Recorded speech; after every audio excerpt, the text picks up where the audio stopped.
Hello everyone, welcome to EduChats. So we are continuing with the SSB Lecturer Recruitment Series 2023. Today the topic is Philosophical Foundation of Education. We will discuss realism today. We have already completed idealism. Those who have not seen that video, you can go to the description box or as well as you can visit our channel to view that video. We are continuing with the lecture due to some health problem, so I am just continuing with a short video today. We'll only discuss realism today, but after one day, after a day break, and I am trying to continuing that momentum so that we can discuss naturalism, pragmatism and other philosophical schools later on. Okay, so let us start. Here is realism. So चलिए, हाँ ठीक है, सही.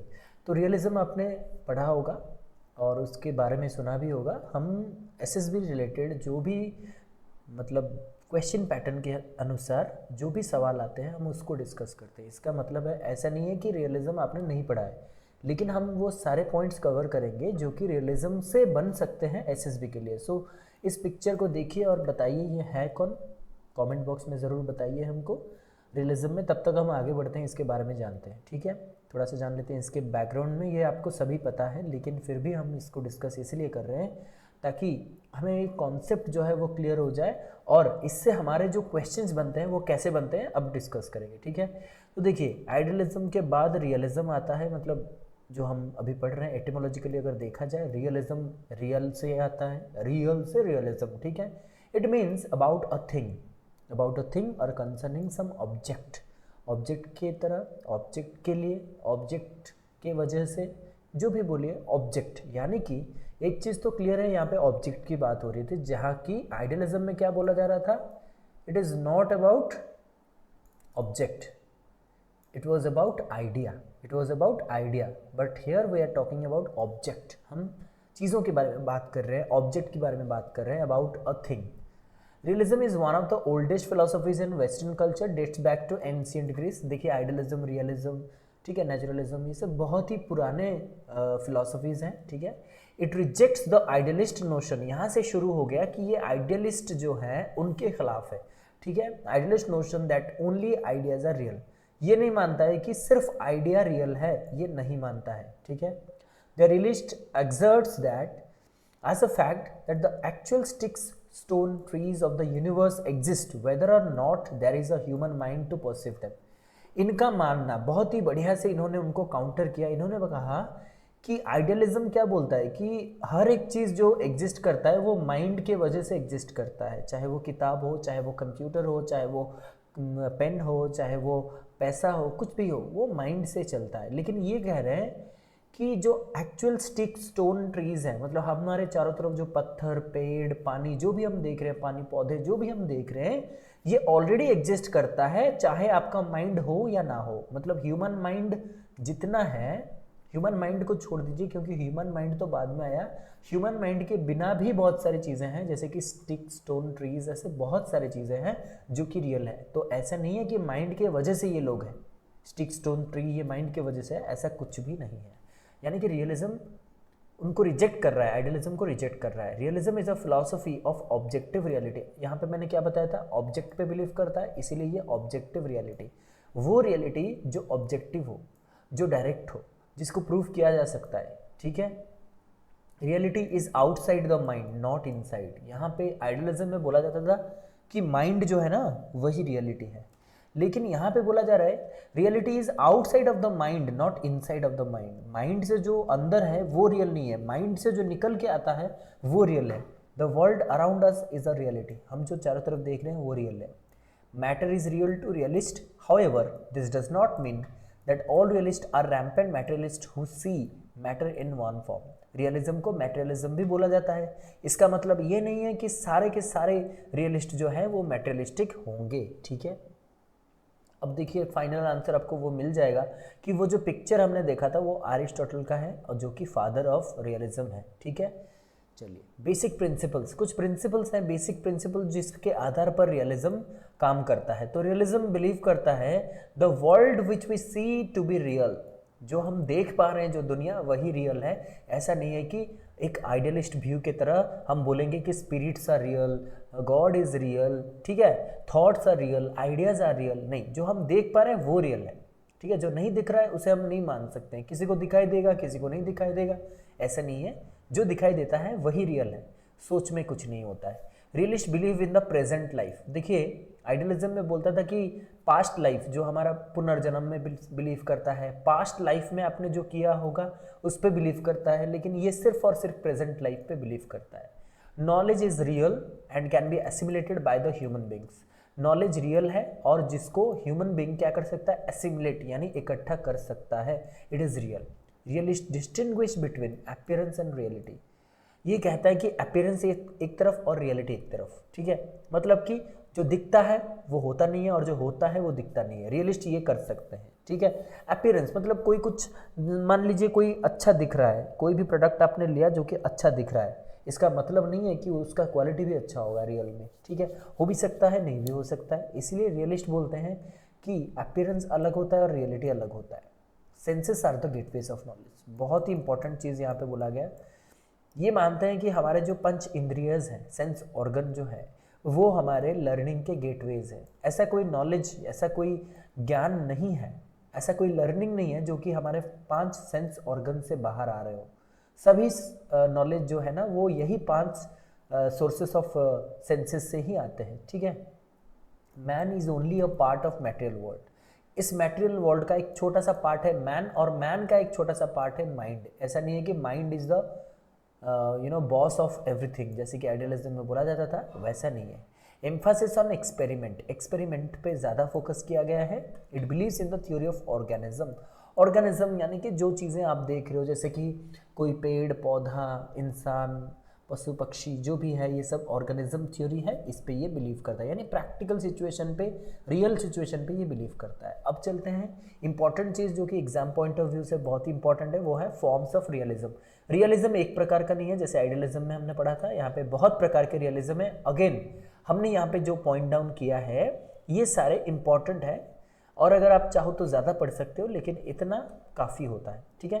First है humanistic realism. Humanistic देखिए word से ही समझिए, की वर्ड से, ह्यूमनिस्टिक यानी कि जो कि ह्यूमन को फोकस करेगा, इंसान को फोकस करेगा, वो रियलिज्म। इसको प्रोपाउंड किया था जॉन मिल्टन ने। इन्होंने कहा human needs are very much important and very much real. What is real? Real is human need. Human need को फुलफिल करो, वही रियल है, ठीक है। नेक्स्ट आता है सोशल रियलिज्म। जॉन लॉक ने फाउंड किया, और सोशल रियलिज्म का मतलब क्या हो सकता है? Society. That means it focuses on the society and it's need and value. Society के लिए बने हैं तो सोसाइटी जो डिमांड करता है, नीड करता है, और सोसाइटी में जो वैल्यूज हैं वही रियल है, ये मानते हैं। देन आता है आपका sense realism, propounded by Francis Bacon. इन्होंने कहा, देखिए सेंस मतलब sense training, definitely it gave emphasis on sense training. तो हमारे जो सेंस, देखिए 5 सेंस ऑर्गन से ही नॉलेज आते हैं, लर्निंग होता है, तो क्यों ना हम इसी को स्ट्रॉन्ग कर ले, इसी को ट्रेन कर दे, ताकि हम सारे अच्छे चीज़ें सीख ले। तो सेंस रियलिज्म। नेक्स्ट आता है न्यू रियलिज्म। ये एक नया कॉन्सेप्ट है न्यू रियलिज्म, इसको बर्ट्रैंड रसेल ने दिया। और न्यू रियलिज्म का मतलब होता है कंटेम्पररी, यानी कि जो समान समय पे, यानी कि जो प्रेजेंट कंडीशन को देख करके जो रियल होता है वही रियल। जैसे कि it gave emphasis on existing rules and regulation, अब के जो रूल एंड रेगुलेशन है उस पर ये फोकस करता है। और लास्ट में आता है क्लासिकल रियलिज्म। क्लासिकल रियलिज्म किसने दिया? हैंस मॉर्गेंथो ने दिया था। मॉर्गेंथो ने ये कहा कि वही पुरानी बात, मतलब क्लासिकल से ही पता चलता है कि बहुत ही पुराना, ठीक है, वो रियल होता है जो ओल्ड वैल्यूज होता है, और कंपीटिंग विजन ऑफ सेल्फ। अब देखिए क्लासिकल रियलिज्म को आइडियलिज्म के साथ मैच मत करना, क्योंकि क्लासिकल रियलिज्म मतलब पास्ट में जो रियल था अब वो उसको हम कंपेयर कर रहे हैं। जैसे कि कल आप क्या थे, आज से 1 साल पहले आपका आइडेंटिटी क्या था और आज क्या है। अगर कल आपका जॉब लग जाता है, आपका एग्जाम क्लियर हो जाता है, तो आपका आइडेंटिटी क्या रहेगा? जब आपको जॉब लग जाएगा 1 साल बाद, तो फिर 1 साल वहाँ पे आप मतलब जॉब लेने के बाद 2026 में, तो 24 के बाद आप याद करोगे कि 2023 में मैं क्या कर रहा था, मैं प्रिपेयर कर रहा था। इसका मतलब आप कंपेयर कर रहे हो अपने पास्ट को अपने प्रेजेंट के साथ। वहाँ पे आप याद करोगे कि मैंने कितना हार्डवर्क किया था, मैंने कितना कॉन्फिडेंस डेवलप किया था, मैंने यानी जो परसिवियरेंस, ठीक है। ये सारे जो क्वालिटीज़ थे मेरे अंदर और जो पॉजिटिव एटीट्यूड था वही मुझे मतलब एग्ज़ाम क्लियर करने में और जॉब लेने में मुझे बहुत मदद मिला उन सब से। तो इसका मतलब ये होता है कि आप अपने आप को क्लासिकली, यानी जो ओल्ड वैल्यूज़ आपने इनकलकेट किया था, जो पुराने सिचुएशन आपने फेस किया था, उसको याद करके आप आगे बढ़ना चाहते हो, ठीक है। तो ये है क्लासिकल रियलिज्म। आगे बढ़ेंगे थोड़ा। अब देखिए मेटाफिजिक्स, हर चीज़ में मेटाफिजिक्स तो चाहिए, क्योंकि रियलिटी क्या है, ट्रूथ क्या है, पता कहाँ से चलेगा, मेटाफिजिक्स से। सो जो रियलिस्ट होते हैं, जो रियलिज्म पे बिलीव करते हैं, वो मानते हैं कि एग्जिस्टिंग वर्ल्ड यानी material world is real and true. जो हम देख पा रहे हैं, हमारे पास जो वर्ल्ड है, हमारे पास जो रियल वर्ल्ड हम जिसमें जी रहे हैं वही रियल है, मटेरियल वर्ल्ड इज रियल। और आइडियलिज्म को ये कॉन्ट्ररी मतलब काउंटर अटैक ये कर रहा है कि आप जैसे बोलते थे कि आइडियल वर्ल्ड इज रियल, वो परमानेंट होता है, वैसा नहीं, एग्जिस्टिंग वर्ल्ड जो है वो रियल है। Existing world is directly visible to us, ये हमें डायरेक्टली दिख भी रहा है, it can be seen and observe, इसको हम देख पा रहे हैं, इसको ऑब्जर्व भी कर पा रहे हैं, जो कि आइडियलिज्म में नहीं हो पाता था। Next, matter is dynamic. Dynamic मतलब चेंजिंग, ठीक है। मैटर, हर कोई चीज़ चेंज हो रहा है, जैसे कि फॉर एग्जाम्पल आपका मोबाइल एंड आपका लैपटॉप या फिर कंप्यूटर, एक ज़माने में वो मतलब एबेकस था जैसे, ठीक है, और वो सिर्फ एक कंप्यूटिंग मशीन था, लेकिन अब वो एक मतलब डायनामिक हो गया है, मल्टीटास्किंग हो गया है, it is now A super power, आप बोल सकते हो कंप्यूटर को, ठीक है। मतलब ये कुछ भी कर सकता है, इससे घर बैठे बैठे बहुत सारी चीज़ें हो सकता है। तो फिर जैसे एक कंप्यूटर इवॉल्व होके आज एक नया कंप्यूटर बना है, मॉडर्न कंप्यूटर बना है, वैसे ही मैटर इज डायनामिक का मतलब ये होता है कि हर एक चीज़ जो है ना वो समय के साथ चेंज होता जाता है और बेटर होता जाता है। It is independent of the mind, it does not depend on mind, यानी कि ये माइंड पे डिपेंड नहीं करता है, जैसे आइडियलिज्म बोलता था कि माइंड पे ही डिपेंड करता है, ऐसा नहीं है। इनका स्लोगन है मैटर ओवर माइंड। वहाँ पे क्या था, mind over matter, mind important है, मैटर माइनर है, लेकिन यहाँ पे बोला गया मैटर सबसे ज़्यादा इंपॉर्टेंट है, माइंड नहीं है, ठीक है। इट माइट बी नोन और unknown by human being but it's real, यानी कि आपको शायद पता हो या ना हो, लेकिन यही रियल है कि मैटर सबसे बड़ा होता है माइंड से। Soul and God do not have any existence, ऐसा कोई चीज़ नहीं होता है, सोल गॉड ऐसा कोई भी चीज़ नहीं होता है। What ever is beyond the material world is unreal. देखिए अगर आप बात करोगे कुछ भी मटेरियल वर्ल्ड से बाहर तो ये अनरियल है। मटेरियल वर्ल्ड मतलब आप चारों तरफ जो देख रहे हो, गाड़ी, घर, बंगला, ठीक है, जो भी आप देख रहे हो यही रियल है। इसके अलावा अगर आप कुछ बोलते हो भी कि यहाँ पे गॉड है, यहाँ पे सोल है, दैट इज अनरियल, ये रियल नहीं है, ठीक है। क्लियर हो गया, आगे बढ़ेंगे। Relation between form and matter, हम जो भी फॉर्म देख रहे हैं, मतलब हमारे चारों तरफ जो भी देख रहे हैं, मतलब गाड़ी या फिर आप घर देख लो या फिर आपके फर्नीचर्स देख लो या फिर आपके ड्रेसेस देख लो या तो फिर आप खाना देख लो, कोई भी चीज़, ठीक है, आप चेयर, बेंच जो भी देख रहे हो, ये सारे हैं फॉर्म, ठीक है।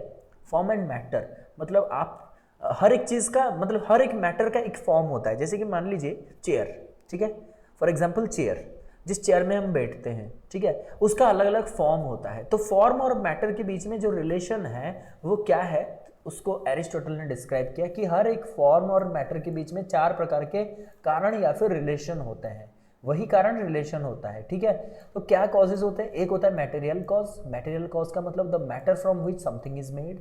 हम यहाँ पे अगर बात करेंगे, एक लकड़ी का चेयर है, ठीक है, लकड़ी का चेयर, लकड़ी का चेयर का मतलब होता है मान लीजिए ये एक चेयर है, तो इस चेयर को बनाने में जो ये चेयर बना है ये तो किसी मैटर से बना होगा, किसी रॉ मटेरियल जैसे कि लकड़ी से बना हुआ है, वुड से बना हुआ है, ठीक है। तो ये उसका मैटर है, यानी मटेरियल कॉज है। फॉर्मल कॉज है design that shapes the material object, यानी कि इसका जो मैंने डिज़ाइन यहाँ पे बनाया है बहुत ही गंदा बनाया है, लेकिन फिर भी जो बनाया गया है ये जो डिज़ाइन है वो उसका फॉर्मल कॉज है। Efficient cause the agent that produces the object, इसको जिसने बनाया है, चाहे आप बनाए हो चाहे वो कारपेंटर बनाया हो, जो भी जिसने बनाया है वो इसका एफिशिएंट कॉज है। और फाइनल कॉज क्या है, the direction towards which the object is tending, इसको बनाया किस लिए गया, बैठने के लिए, ठीक है। तो इसका रीजन जिसके लिए इसको बनाया गया वो है फाइनल कॉज। क्लियर है, हर एक फॉर्म और मैटर के बीच में यही 4 कॉजेज होते हैं, material cause, formal cause, efficient cause and final cause.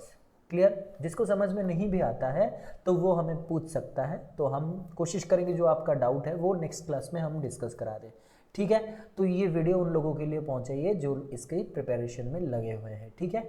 Share कर दीजिए अपने दोस्तों के साथ। चलिए आगे बढ़ते हैं। Epistemology, knowledge. रियलिज्म के हिसाब से नॉलेज क्या होता है?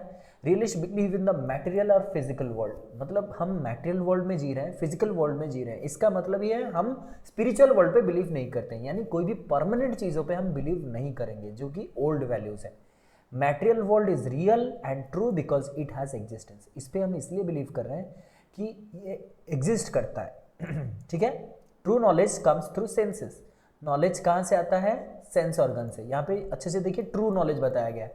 नॉलेज तो बहुत प्रकार के होते हैं, कुछ भी गलत भी बताया जा सकता है, लेकिन ट्रू नॉलेज कहाँ से आता है? सिर्फ और सिर्फ सेंस ऑर्गन से आते हैं। Knowledge is real and can be assimilated by the human being. Again वही चीज़ की रियल है, एसिमुलेट किया जा सकता है। It is the result of our control of external world through the media of senses. यानी हम एक्सटर्नल वर्ल्ड को कंट्रोल कर रहे हैं हमारे सेंस ऑर्गन थ्रू से, और उसी से हमें नॉलेज प्राप्त होता है। अगर हम कंट्रोल नहीं करेंगे एक्सटर्नल वर्ल्ड को, क्या होगा? कुछ भी नॉलेज मिलेगा, रियल अनरियल सब कुछ मिल सकता है, ठीक है।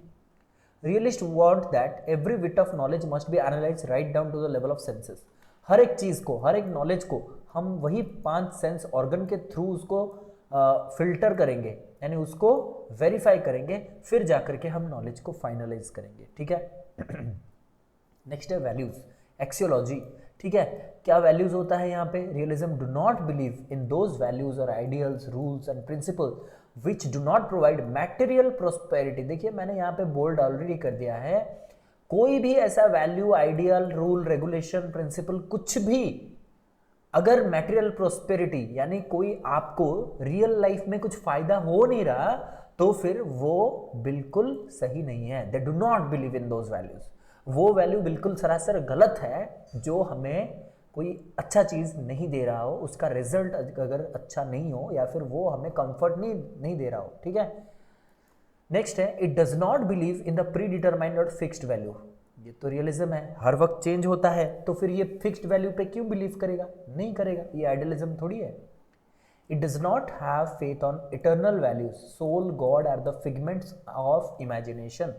ये कोई भी इटर्नल वैल्यूज यानी परमानेंट वैल्यू पे बिलीव नहीं करता है, आध्यात्मिक वैल्यू पे बिलीव नहीं करता है, और ये मानता है कि सोल और गॉड जो है ना, वो सिर्फ एक इमेजिनेशन है, वो एक छोटा सा हमारा पार्ट ऑफ इमेजिनेशन है, वैसा कोई चीज़ होता नहीं है। Beauty is the reflection of nature. Again वहाँ पे बोला गया था ना, truth, beauty and goodness, idealism पे बिलीव करता है। तो ब्यूटी है, लेकिन ब्यूटी क्या है? It is the reflection of nature. प्रकृति का एक रिफ्लेक्शन है जो हमें दिख रहा है, जो हमारे आंखों में दिख रहा है। जैसे कि बोलते हैं ना कि beauty lies in the eyes of the beholder, देखने वालों के आंखों में होता है ये ब्यूटी, ठीक है। Therefore realist search for beauty in the natural beauty, यानी रियलिस्ट कभी ब्यूटी को दिमाग में या फिर गॉड में नहीं ढूंढते हैं, वो ढूंढते हैं नेचुरल ब्यूटी, जो हर तरह से नेचुरल हो, जिसको हम देख सके, ठीक है। जैसे अभी मतलब दुर्गा पूजा आने वाला है, तो आप लोगों को दिखेगा बहुत बड़ा बड़ा पंडाल लगा हुआ होगा, डेकोरेशन वगैरह हुआ होगा, तो वो है ब्यूटी जो हमें दिख रहा है। या फिर आप देखोगे खेतों में जब मतलब फसल जो है वो बोया जाता है और ग्रीनरी चारों तरफ होता है, वो नेचुरल ब्यूटी है। जब वो मतलब फसल काटने का समय आ जाता है, तो फिर वो सारा येलो बन जाता है, तो पूरा का पूरा दिखता है आपको येलो, वो भी एक प्रकार का नेचुरल ब्यूटी है। बारिश हो रही है एक वैली में, वो देखने का जो मज़ा है वो एक नेचुरल ब्यूटी है। ऐसा नहीं है कि हम इमेजिन कर रहे हैं कि ऐसा होगा वैसा होगा, नहीं, मेरे सामने जो दिख रहा है मैं देख पा रहा हूँ, उसको फील कर पा रहा हूँ, that is the real beauty और natural beauty. Comfortable living is the ultimate aim of life. देखिए हमारा अल्टीमेट लाइफ का एम यही है कि कंफर्टेबल लिविंग। कोई अपने घर में एसी इंस्टॉल कर देता है, कोई अपने लिए कार खरीद लेता है, कोई अच्छा सा ड्रेस खरीद लेता है, ठीक है, कोई अच्छा सा चेयर खरीद लेता है जो कि मूविंग हो, ठीक है, कोई अच्छा सा मतलब बेड खरीद लेता है, एक अच्छा सा वहाँ पे जो मैट्रेस वगैरह डाल देता है। ये क्यों करता है ये सब? क्योंकि वो चाहता है अपने लाइफ को और भी कंफर्टेबल बनाने के लिए। तो रियल लाइफ में हम क्या चाहते हैं? हमारे रियल लाइफ में हम क्या चाहते हैं? ऑब्वियसली सर, एक अच्छा खासा एक इनकम हो हमारे पास, एक अच्छा खासा पार्टनर हो हमारे पास, एक अच्छा खासा मतलब सराउंडिंग हो हमारे पास, और मेरे पास वो सारे छोटे छोटे, चाहे बहुत ब्रांडेड ना हो, लेकिन मेरे पास वो छोटे छोटे सारी खुशियाँ हो जो मैं चाहता हूँ एक खुशहाल ज़िंदगी के लिए, यानी कंफर्टेबल लिविंग। मेरे लिए एक कंफर्टेबल लिविंग ही बहुत ही मायने रखता है। तो इसका मतलब है रियल लाइफ में आपको कंफर्ट चाहिए, तो यही हमारा अल्टीमेट लाइफ का एम है। There is no spiritual world, obviously spiritual world कोई होता ही नहीं है। नेक्स्ट हम चलेंगे एम्स ऑफ एजुकेशन, इनका एम क्या है, शिक्षा का लक्ष्य क्या होना चाहिए अकॉर्डिंग टू रियलिज्म। ये कहते हैं कि we should prepare the child for a happy and successful life. अभी मैंने क्या बताया आपको, कंफर्टेबल लाइफ चाहिए, यानी आप जब हैप्पी होंगे, जब सक्सेसफुल होंगे तब हैप्पी होंगे तो आप सक्सेसफुल हो ही, तो आप अपने लाइफ को कंफर्टेबल कराओगे। फॉर एग्जांपल जब आपका ये जो एसएसबी का जॉब लग जाएगा, नेट निकल जाएगा, कहीं पे आप लेक्चरर असिस्टेंट प्रोफेसर बन जाओगे, तो फिर अपने लाइफ में आप सक्सेसफुल हो गए, अब तो खुश हो ही।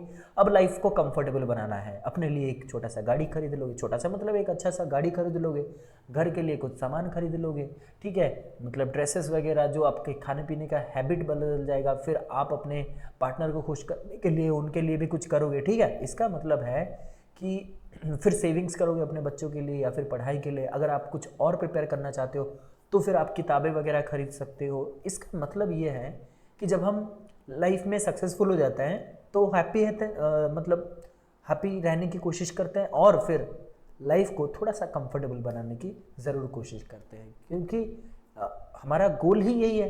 क्योंकि अगर ये नहीं होता, हमारे सामने कुछ अगर गोल रखा नहीं जाएगा तो फिर आप कुछ करोगे भी नहीं, ठीक है। चलिए नेक्स्ट है preparing the child for a real life.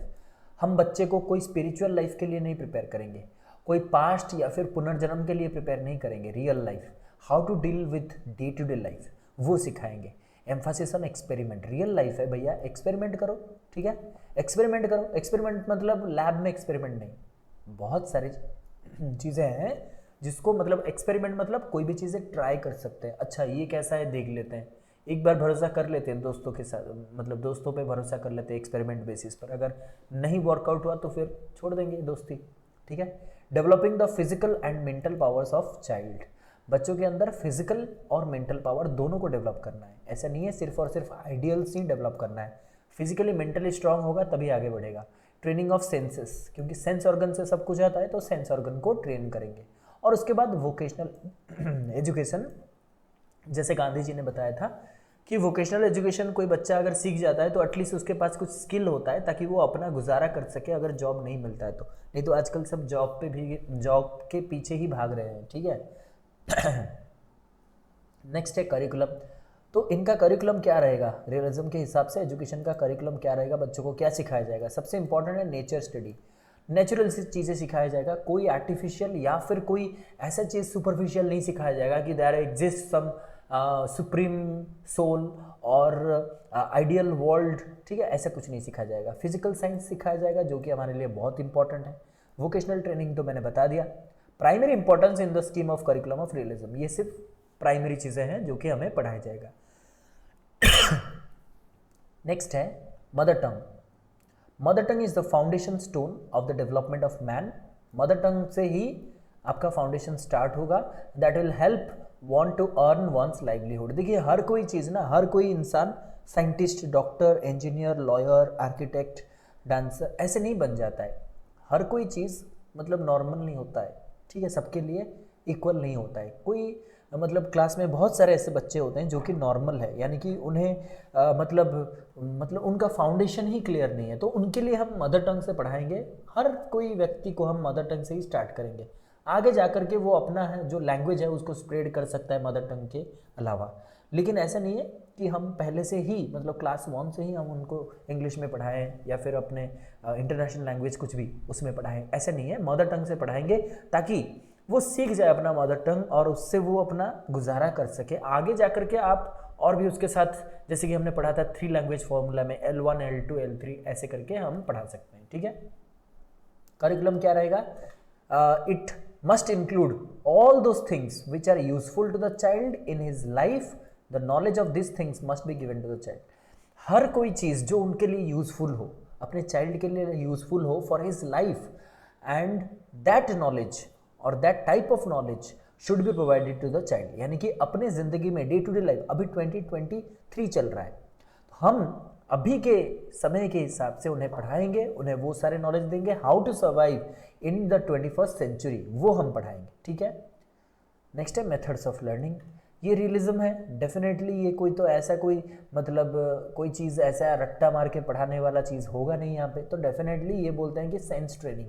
Sense organ से पढ़ाएंगे, it emphasises sense training in education. उसके बाद जॉन मिल्टन ने कहा कि ट्रैवलिंग मेथड से पढ़ाओ, मतलब घूमो फिरो और पढ़ो। जॉन लॉक ने कहा ऑब्जर्व करो, एक्सपेरिमेंट करो, पढ़ो। उसके बाद को-करिकुलर एक्टिविटी से भी पढ़ाया जा सकता है, रियलिज्म ये मानता है, और इंडक्टिव डिडक्टिव मेथड से भी पढ़ाया जाता है। इंडक्टिव मेथड क्या होता है? इंडक्टिव मेथड वो होता है जब हम कोई छोटे से, यानी कोई छोटा सा एग्जाम्पल देते हैं, फिर हम थ्योरी की ओर बढ़ते हैं। ठीक है, थ्योरी की ओर बढ़ते हैं। ये क्या हो गया? Simple to complex. Simple to complex, जब हम सिंपल से कॉम्प्लेक्स तक बढ़ते हैं या फिर एग्जाम्पल से थ्योरी तक बढ़ते हैं, इसको इंडक्टिव बोला जाता है। और उल्टा क्या हो जाएगा? डिडक्टिव। यानी जब हम थ्योरी पढ़ाते हैं फिर एग्जाम्पल देते हैं, कॉम्प्लेक्स आइडिया देते हैं, फिर उसको सिंप्लीफाई करते हैं, तो उसको हम डिडक्टिव बोलते हैं। ठीक है, इस मेथड से भी पढ़ाया जा सकता है। नेक्स्ट है रोल ऑफ टीचर। टीचर का रोल इसमें क्या रहेगा? देखिए, इन रियलिज्म टीचर इज सुप्रीम। यहाँ पे टीचर सुप्रीम है। जैसे कि हमने आइडियलिज्म में भी बताया था कि वहाँ पे भी टीचर सेंट्रिक एजुकेशन है, तो रियलिज्म में भी टीचर सेंटर है। He brings the child in touch with external realities. ठीक है, ये बच्चे को बाहर दुनिया जो अब देख रहे हो उसके साथ भी ये रूबरू कराता है। क्या होता है रियल लाइफ, वो उसको समझाता है। ही और she imparts scientific knowledge in an easy and effective way। Scientific knowledge को इजी और इफेक्टिव वे में उसको सिखाता है बच्चे को। Teacher should be educated well versed with the customs of believes, rites of people and the trade. एक teacher ऐसा होना चाहिए जो कि खुद वेल एडुकेटेड हो और सारे custom, belief, rights of the people, trend, मतलब रीसेंट ट्रेंड के बारे में उसे पता होना चाहिए, ताकि वो बच्चे को अपने एक्सपीरियंस से बहुत ज़्यादा सिखा सकता है। देखिए, एक टीचर होता है जो थियोरेटिकली पढ़ाता है और एक टीचर होता है जो अपने एक्सपीरियंस से पढ़ाता है और डे टू डे लाइफ के साथ रिलेट करके पढ़ाता है। तो डेफिनेटली वो स्टूडेंट अच्छा सा याद रख सकता है जो टीचर उसे अपने एक्सपीरियंस से, रियल लाइफ से पढ़ाता हो। ठीक है, he needs to find out the interest of the child and to teach accordingly। he should teach subject in proper order। पहले तो ये हमें पता होना चाहिए कि इंटरेस्ट ऑफ द चाइल्ड, बच्चे का इंटरेस्ट क्या है, उसके बाद उसी के तरह उन्हें पढ़ाना चाहिए और प्रॉपर ऑर्डर में पढ़ाना चाहिए। ऐसा नहीं है कि कहीं से भी कुछ भी पढ़ा रहे हो। He must be able to expose and guide the learner towards the hard realities of life. यानी कि बच्चे को ऐसा नहीं है कि सिर्फ कंफर्टेबल लाइफ दे दो, मतलब आराम से एसी लगा करके तुम्हें बोलेंगे कि तुम पढ़ लो बेटा, जैसे भी पढ़े पास कर जाओ, बस ये नहीं है। हम उसको गाइड करेंगे, एक्सपोज करेंगे through the difficult situations of life. उन्हें difficult situation, challenging situation provide करेंगे सो दैट ही और she will learn from the reality of life. और उसके बाद आते हैं रोल ऑफ लर्नर्स। लर्नर क्या करेंगे यहाँ पे? Definitely realism does not favour expressionist type of discipline which is based on punishment, fear, repression, though it is based on teacher centric system. Teacher centric है, मानते हैं, लेकिन ऐसा नहीं है कि टीचर यहाँ पे पनिशमेंट, डरा धमका के पढ़ाएगा, ऐसा नहीं है। ठीक है, students are free learners. Student को यहाँ पे फ्री कर दिया जाता है कि आप अपने आपको एक्सप्रेस कर सकते हो। They obey rules of school as well as teacher. Teacher और स्कूल का जो नियम है उसको आपको मानना पड़ेगा।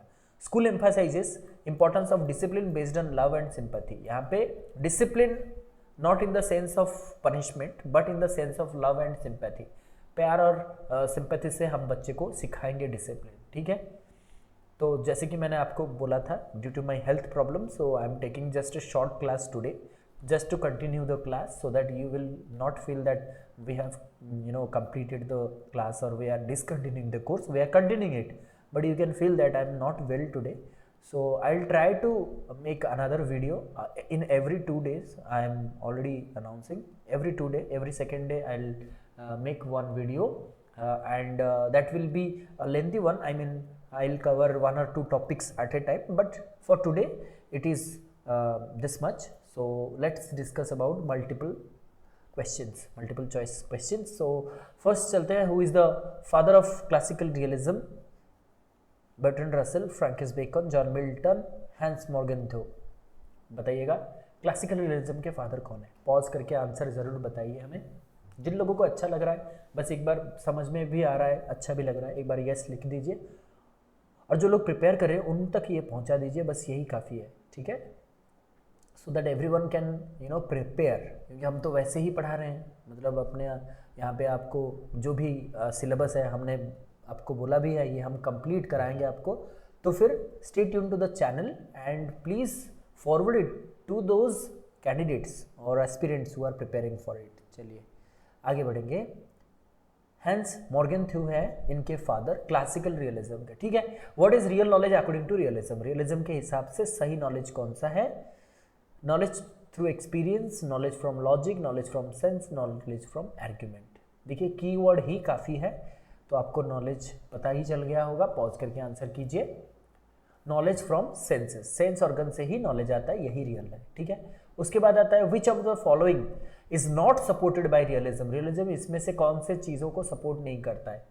The world around us is real, teacher should define every object as it is in our surrounding, they believe in material prosperity, they believe in God and his existence. बताइए, पॉज करिए और आंसर कीजिए। इसका answer है they believe in God and existence.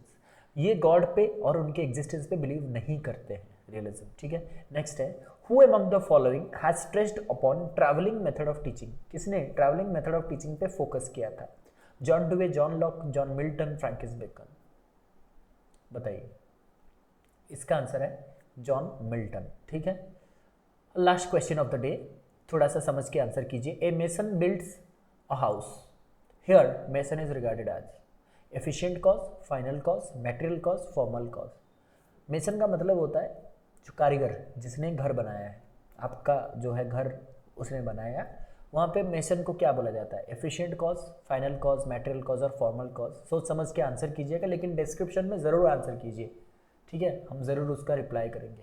चलिए, इसका answer होगा efficient cause. Efficient cause वो होता है the agent who builds it, agent जिसने इसको बनाया, यानी मेसन इसने बनाया, इसलिए इसको बोला गया एफिशिएंट कॉज। ठीक है, चलिए तो आज का take confidence can take you to great heights. Confidence ही सब कुछ है जो कि आपको बहुत आगे लेके जाएगा। So thank you for watching, subscribe the channel and like the session if this class seems helpful to you. Thank you again.